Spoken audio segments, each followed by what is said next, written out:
Pleased to welcome on Perry Giannis in that chat podcast, President of Expos Fest, which is currently ongoing in Laval, Quebec. The charity cause it supports is the Cat de Messe Pavilion at the Montreal Children's Hospital. It houses parents that have children in long-term care at the hospital, much like the Ronald McDonald House. Last year alone, $2 million was raised to support this great cause. Perry has estimated on a scale of 1 to 10, his Expos fandom is a 15 or a 25. Welcome, Perry, to Natch Chat, a show I'm sure you loathe. More on that in a second. But first off, please explain to our listeners what Expos Fest is. Thank you for having me. Expos Fest is a charity that started in 2016 after the death of my niece, Kat. She died of a DIPG brain tumor, which has zero prospects of, there's no hope, it's terminal, and whatever the doctors told us was going to happen, happened, almost to the T. She survived 1 year. That's usually the medium survival rate for a DIPG brain tumor, which happens only in children, generally around her age, which was 4 to 5 years old. So that was the driving force to fundraise for her memory. And we started off with, with a goal of $100,000 through my Expos friends and some contacts and whatever. And 100 grew to 3, that grew to 5. And like you mentioned, we're going on 2 million now, and we promised to raise $3 million for the pavilion, which houses parents with children in long-term care.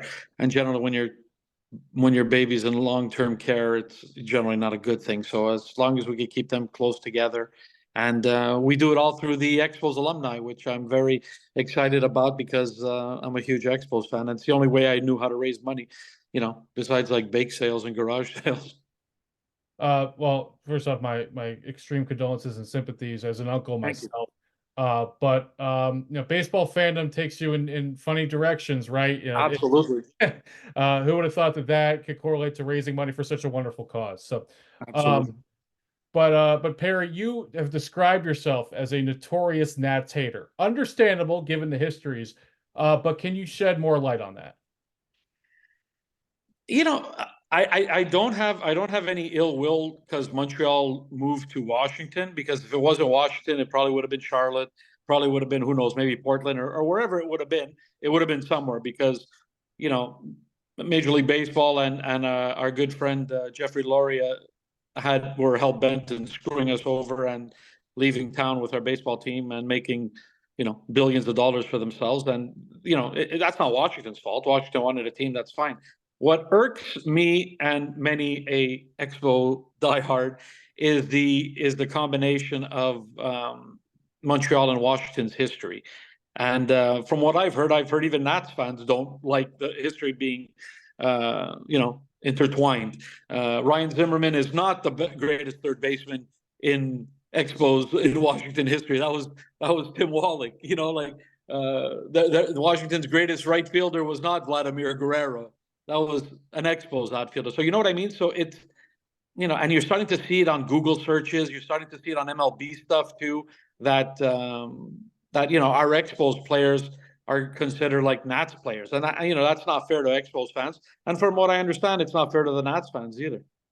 I'm with you on it because the two cities have nothing in common. The two franchises are separate. I relate to it. My father grew up in Wisconsin. He saw the Milwaukee Braves leave. So I heard my whole life about someone seeing their team leave and move away. So I understand totally where you're coming from with that. And you sent me an article that Dan Steinberg wrote years back when the Nats honored Tim Raines.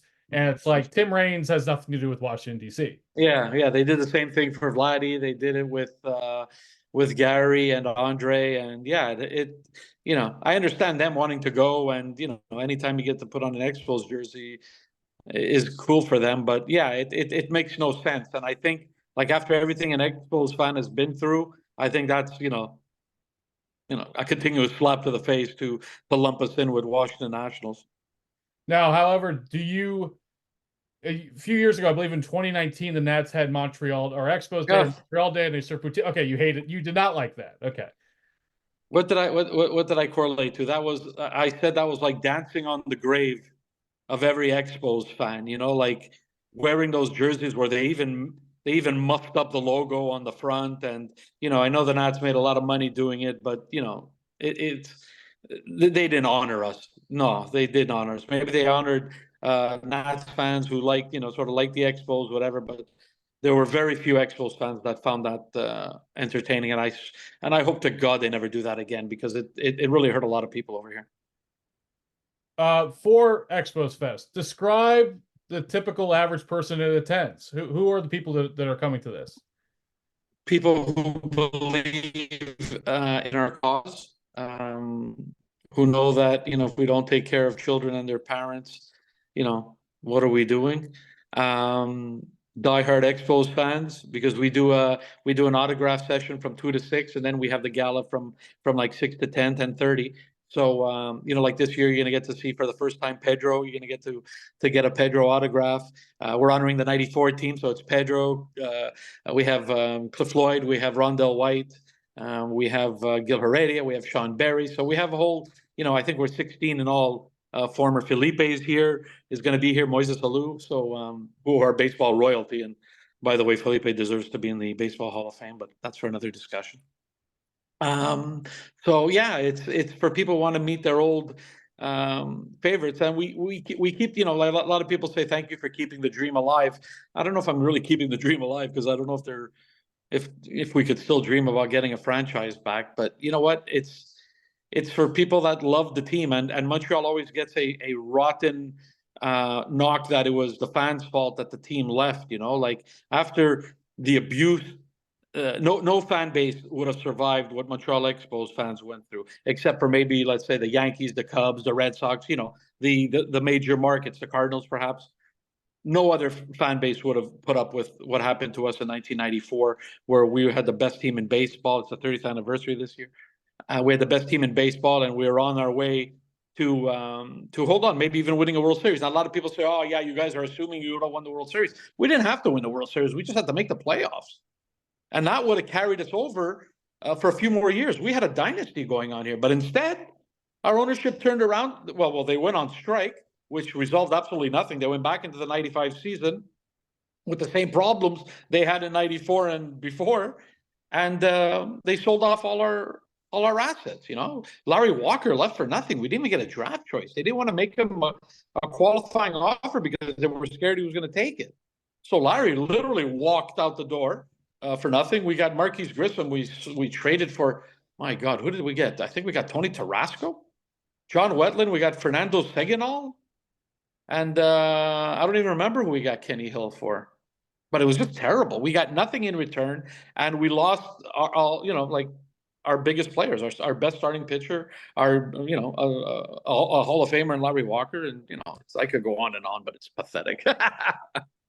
Well, I remember that it was right when I was getting into baseball, and overnight, as you said, Montreal Expos, just lost all their stars, and that was a great team in '94. And I'm glad that it still lives on in perpetuity, and at least you can find some solace in sort of honoring it. And it's great that Pedro, absolutely, has become so correlated to another team. It comes back and honors Montreal and that team. Yeah, he's huge in Boston, but Pedro, after he said this ring. When they won and they were splashing water all over him or champagne, whatever, and he turned around and said, "This ring is for the people in Montreal who are not going to have a team anymore." In 2004, he shot up, to God status over here. Like that was in the moment. You're a World Series champion, and to think of Montreal at that point, that was really something.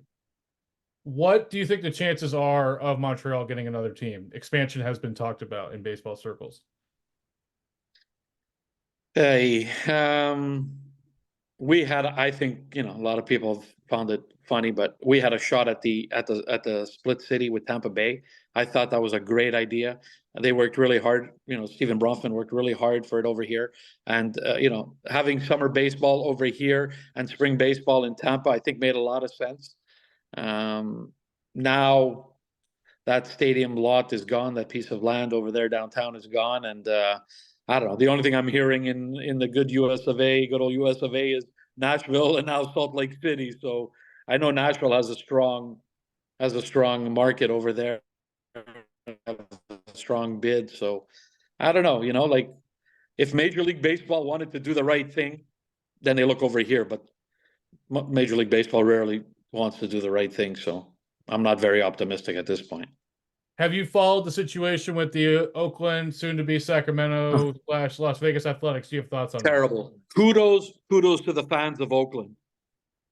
Kudos for them for staying away and protesting and doing whatever they're doing, because it's very similar, to our situation. They're just turning the screws, making the fans look bad.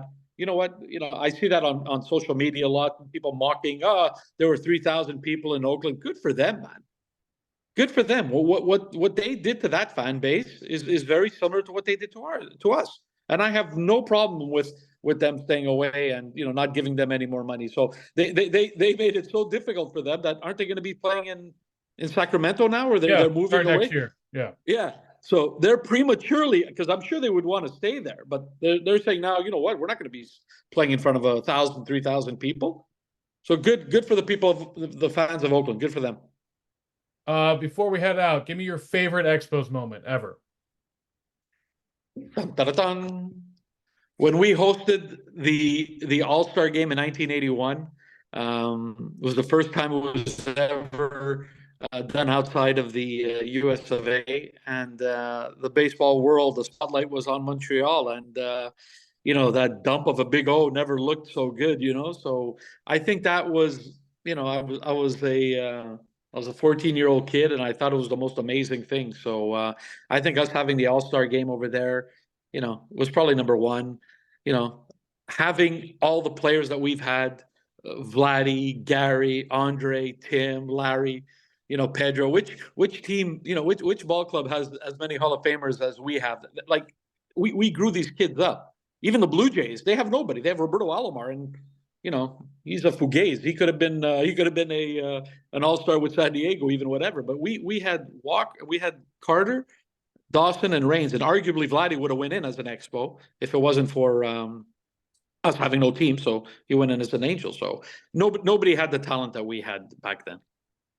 And lastly, where can some of our listeners who want to donate to the pavilion go to help out the great cause? Oh my God, they can go to exposfest.com. That's exposfest.com. And you could buy stuff off our boutique. We have autographs from all our Expos greats. There's a straight to donation page for the Montreal Children's Hospital that goes to our pavilion. So there's, if you go there, there's many ways to help us out. All right, well, great. Well, I know you understandable with your hatred of the Nats, but I just want to tell you that the fans, the listeners to this podcast, the fan base, no ill will towards Montreal. Root for Montreal. DC's had their hearts broken a few times, so I hope you do know that How could they have ill will against Montreal? We gave you the team. You should be thankful for us. Well, I didn't say I didn't say the exact right words, but I'm saying is that we I understand. We support the spirit of Expos fandom. Yeah, because Washington's been done dirty also a couple of times, so I get it. So it would be nice to be back in the MLB, but it's going to be a tough ride. All right, well, Perry, thank you so much for joining us. Best of luck with Expos Fest, with everything, and I do hope to meet you in person one day. And I would love to talk to you about past Expos feeds. Thank you for having me. Thank you.